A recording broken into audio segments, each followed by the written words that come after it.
Hello everyone. सो दोस्तों, आज हम आपके साथ डिस्कस करने जा रहे हैं हिंदी व्याकरण के कुछ क्वेश्चन।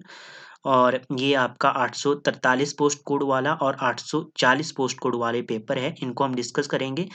और साथ में ये भी देखेंगे कि किस तरह से आपके आने वाले एग्जाम में यहाँ से क्वेश्चन बन सकता है।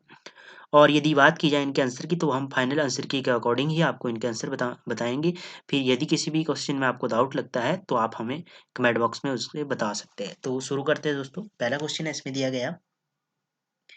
पहला क्वेश्चन है इसमें दिया गया कि कुशलता का पर्यायवाची है। तो कुशलता का पर्यायवाची तो आपका फाइनल आंसर की यदि बात की जाए तो ऑप्शन ए सही हो जाएगा, दक्षता।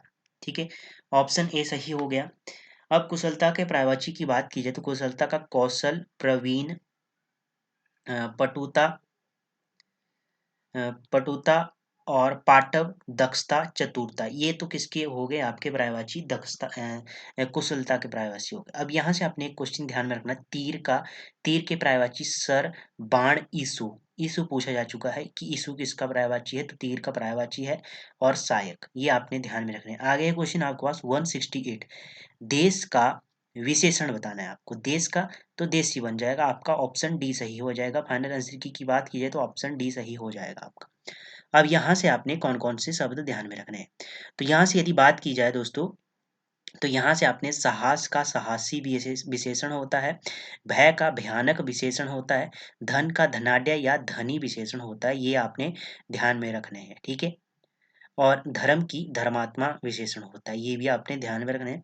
आगे है सगोत्र में उपसर्ग। सगोत्र में आपको उपसर्ग बताना है। तो सगोत्र की बात की जाए तो इसका राइट आंसर तो बन जाएगा आपका ऑप्शन ए, स इसमें उपसर्ग है। ठीक है, उपसर्ग पहले लगते हैं, प्रत्यय बाद में लगते हैं। ठीक है, तो स की बात की जाए, का जो स आपका उपसर्ग है, इसका अर्थ क्या होता है, सहित। सफल में स उपसर्ग है। सजीव में स उपसर्ग है।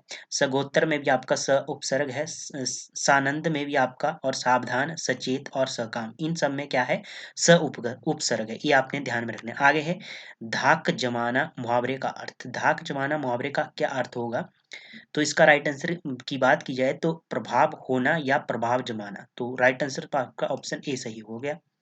ठीक है, फाइनल आंसर की बात कीजिए तो ऑप्शन ए सही हो गया। अब यहाँ से आपने कौन कौन से शब्द मुहावरों को ध्यान में रखना है। धाक बांधना, धाक बांधना की बात की जाए तो उसका अर्थ भी प्रभाव होना या प्रभाव जमाना ही होता है।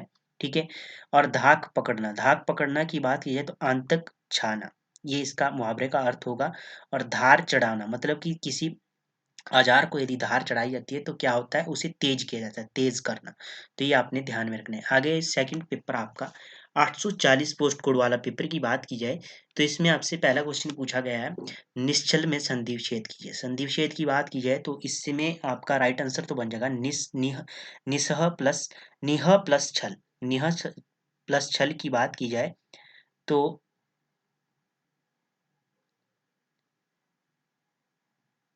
इस क्वेश्चन में थोड़ा डाउट लग रहा है दोस्तों।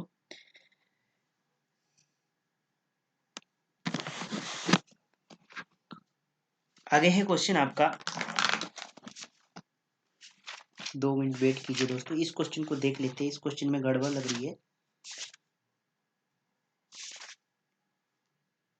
तो आपका निश्चल की बात की जाए तो ऑप्शन आपका इसमें से मेरे को कोई भी ऑप्शन नहीं लग रहा है, क्योंकि निश्चल की बात की जाए तो निश्चल का जो आपका बनेगा ऑप्शन ए बन जाएगा। ठीक है, ऑप्शन ए सही हो जाएगा दोस्तों। और निश्चल आपने ध्यान में रखना है, निश्चल का संधि विच्छेद क्या होता है, निह प्लस छल।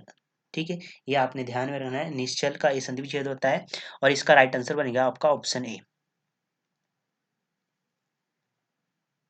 और यदि बात की जाए यहाँ से आपने क्या क्या ध्यान में रखना है, पुरह प्लस कार, पुरह प्लस कार, पुरस्कार का संधि विच्छेद है। दुह प्लस साहस, दुस्साहस का संधि विच्छेद, ये आपने ध्यान में रखना। निह प्लस जल, निर्जल का आपने ध्यान में रखना है। तिरह प्लस कार, तिरह प्लस कार की बात की जाए तो तिरस्कार का संधि विच्छेद होगा। और एक और ध्यान में रखना आपने, निह प्लस छल, ये किस चीज का संधि विच्छेद होगा, निश्चल का, निश्चल। ठीक है, ये आपने ध्यान में रखना है। आगे है बेकाम में समास। बेकाम में समास की बात की जाए तो बिना काम के, बिना काम के बात की जाए तो इसका अर्थ हुआ बे, इसमें उपसर्ग है। तो उपसर्ग आपके समास में लगता है, तो अव्ययभाव समास में लगता है, तो ऑप्शन तो आपका डी सही हो गया यहाँ से। ठीक है, ऑप्शन डी सही हो गया आपका। फाइनल आंसर की में ऑप्शन डी सही हो गया और 167 का आपका ऑप्शन ए सही हो जाएगा।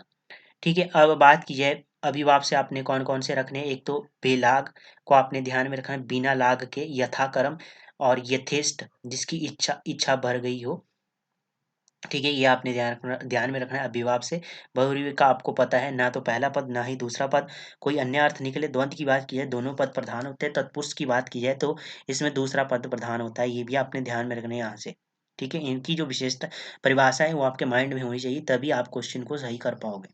आगे है भरपूर में उपसर्ग। भरपूर की बात की जाए तो भरपूर में आपका भर उपसर्ग होगा, ऑप्शन बी सही हो जाएगा। अब भर उपसर्ग से कौन कौन से शब्द बनते हैं, तो भरमार बनता है, भरपूर बनता है, भरसक बनता है, भरपेट बनता है, भर रात बनता है, भरपाई बनता है। ये सब किससे बनते हैं, भरपूर उपसर्ग से बनते हैं। आगे है पूरी पढ़ना। पूरी पढ़ना की बात की जाए मुहावरे का अर्थ क्या होगा, तो इसका राइट आंसर बनेगा आपका ऑप्शन सी, काम चल जाना। काम चल जाना आपका राइट आंसर हो गया। अब बात की जाए पूछ होना। पूछ होना मुहावरे का अर्थ है सम्मान होना। ठीक है, पुतलियों का तमाशा दिखाना, धोखे में डालना, ये इसका अर्थ होगा। इस मुहावरे का अर्थ क्या हुआ, पुतलियों का तमाशा दिखाना, धोखे में डालना, ये आपने ध्यान में रखना है। फूट देना, फूट देना की बात की जाए, ये मुहावरा है आपका, इसका अर्थ क्या बनेगा, चाल चलना। ठीक है, फूट देना, चाल चलना। ठीक है, ये आपने ध्यान में रखना है। चेस होती है आपका खेल, उसमें ये प्रयोग किया जाता है, तो ये ध्यान में रखने हैं आप। तो ये थे क्वेश्चन, दो हिंदी व्याकरण के क्वेश्चन जो हमने आपके साथ डिस्कस किए। तो धन्यवाद दोस्तों, मिलते हैं नेक्स्ट सेशन में, तब तक के लिए जय हिंद जय भारत।